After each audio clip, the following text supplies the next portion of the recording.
What's going on, everybody? Welcome back to the channel. So today we're going to fix one of the most common problems with the 3rd gen 4Runner, 1st gen Tacoma, really any 5 VZE 3.4 motor. So that is leaking valve covers. So I got the whole kit in. We did the stone kit. I'll show you guys that when we get back in the shop. But we got the whole stone kit and everything in for the valve cover, so that's what we're going to be doing today. And I also got a new key fob, so we don't have to manual unlock these doors. We're going to try to program today too.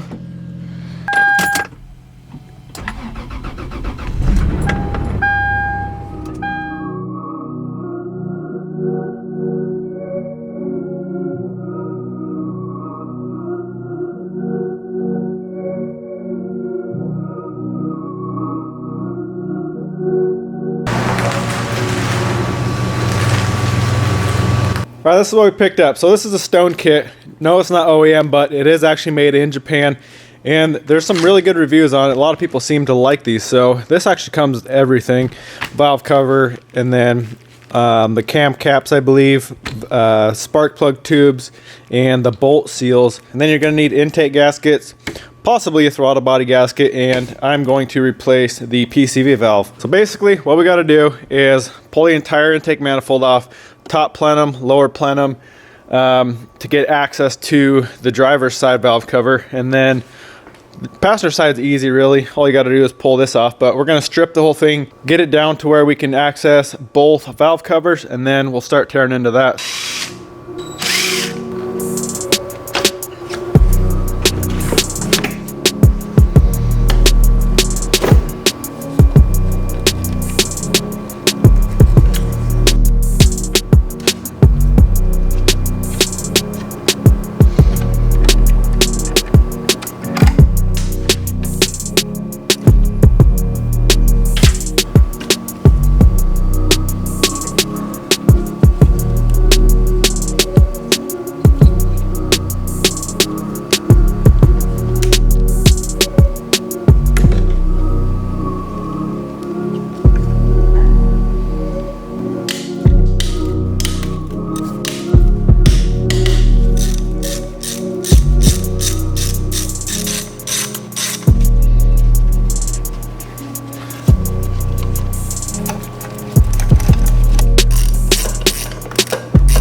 All right, we got the top plenum off, so that was extremely simple. You just unplug everything from the throttle body.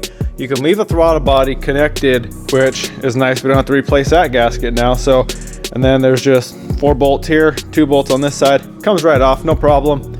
Lower plenum is even easier. So there's just one 10mm bolt for a ground right there. There's a 10mm bolt in the back for the wiring harness where it kind of helps secure it. And then one vacuum line here, and the bolt holding it to the motor. So one bolt out, we'll pull that off.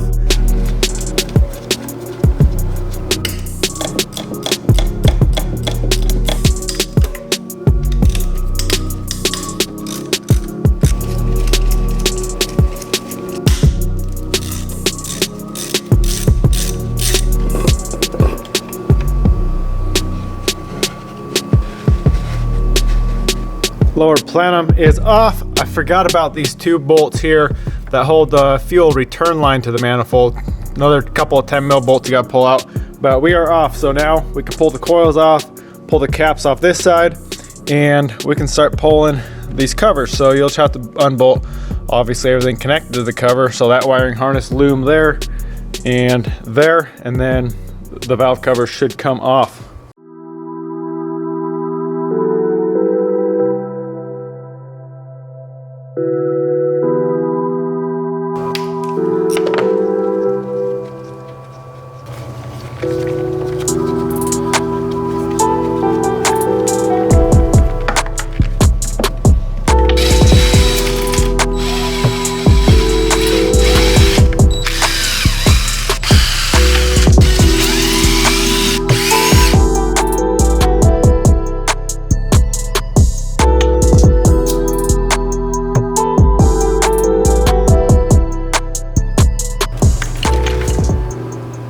I figured I'd start with the hard side first. So this wiring harness over here doesn't really have anywhere to go. You can't really move it out of the way without completely taking it all the way from way down underneath the motor that runs over to the starter, and then this one runs to the tranny. So we're not going to go that far. It was able to get it out with a little bit of hassle, but it came out. So what we got to do now is we're going to replace the seal on the back of the head, and then these seals here, there's one on each side held in by a, basically looks like a cam cap, and then we got all the spark plug seals for here, and then these are all for the bolts. And then also we're going to take out the half moons. There's one up front and I believe one in the back, and we're going to take those out, clean them up, and reseal those as well.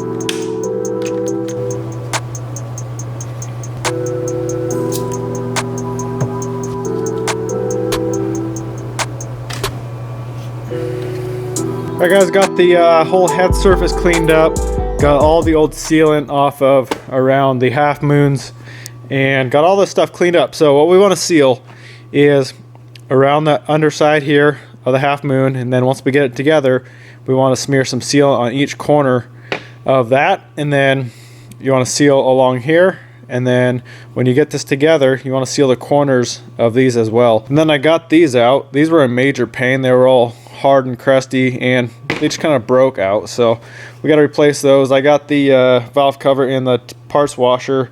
I'm gonna clean that up, but for now we can get these half moons and the rear seal installed.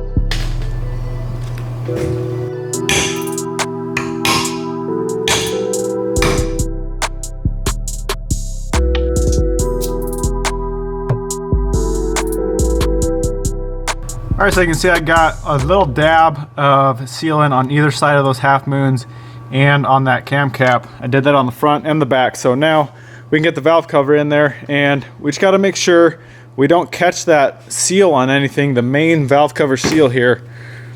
We don't want to catch this on anything and pull it off the valve cover. It is pretty tight on here, so I think we should be able to do it pretty easy, but it's just tight getting it underneath and through that wiring harness. So let's see what we can do, get the valve cover back on. Sorry about that guys, I completely forgot to hit record on my camera.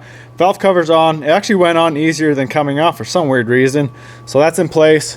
We got to get the bolts in. Yep, I even cleaned up my bolts. And do not forget, you got to run these seals underneath the bolts. So let's get the bolts back on. We'll get this side buttoned up, and then we can tackle the passenger side.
Alright, we got the valve cover apart. So as you saw, I barely pulled on the PCV valve. That snapped in half, and everything is rock hard. The grommet for the PCV busted up, and all these spark plug tubes seals broke again. So good thing we're going through all this, making sure everything is good. So we did get a new seal for the PCV in that stone kit, so that's good.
Alright guys, there it is. We got it all back together. So I'm actually going to wait a while to start this thing because you're supposed to give that sealant like 24 hours to cure up before you run it. So in the meantime, we got a couple other things to do real quick.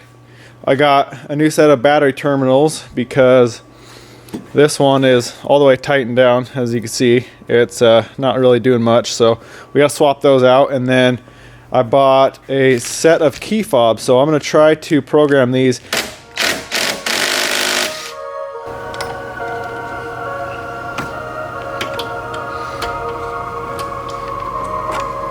So one thing I'm going to have to do is just work on the negative cable. The positive will bolt right on, but the negative cable and clamp is basically one unit. So what I got, I'm about to cut that end off and then just crimp on a couple of these.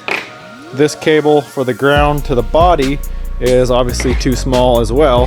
This was actually, I just made this one because the other one that was on it was busted in half.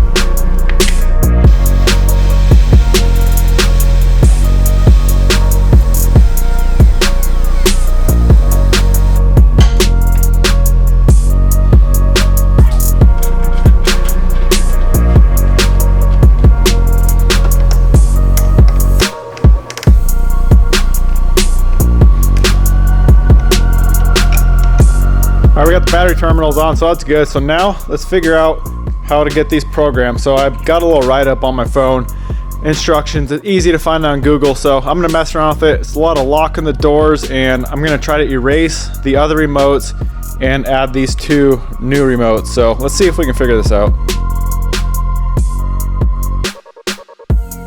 Well, that took a lot longer than I thought, so I was having some issues getting it into programming mode. And so what you have to do is cycle the locks 5 times, and the actuator for the driver's side lock is apparently weak, and it's a very common problem I was seeing. So when you cycle the locks, the lock up here doesn't move. So I had to actually move it by hand while moving the lock switch, and then I was able to get it in programming mode, and it works now. You can see. But after a few tries on the locks, you can see it doesn't really do much. So driver's door, I'll probably need a new actuator for the lock. But either way, the remotes are programmed, so we should be good for now. Well, I'm gonna cut this video right here, guys. I really hope it helps you out if you ever have to tackle the valve cover gasket job on one of these. Really not that bad. The only really kind of tough part or tricky part is getting the valve cover, the driver's side valve cover, in and out because of that harness that runs right next to it, and you can't really get it out of the way enough. So either way, we got it in and out. And another thing, it looked like the majority of the leaking was coming from the rear seals, those rear round seals that were underneath that little cap. So I'm glad we got those changed out. Definitely shouldn't leak anymore, but like I said, I'm gonna give it about 24 hours for that sealant to completely cure up, so I guess we will see then. I really hope you guys enjoyed the video. Go smash that thumbs up button, comment, subscribe, and we'll see you in the next one.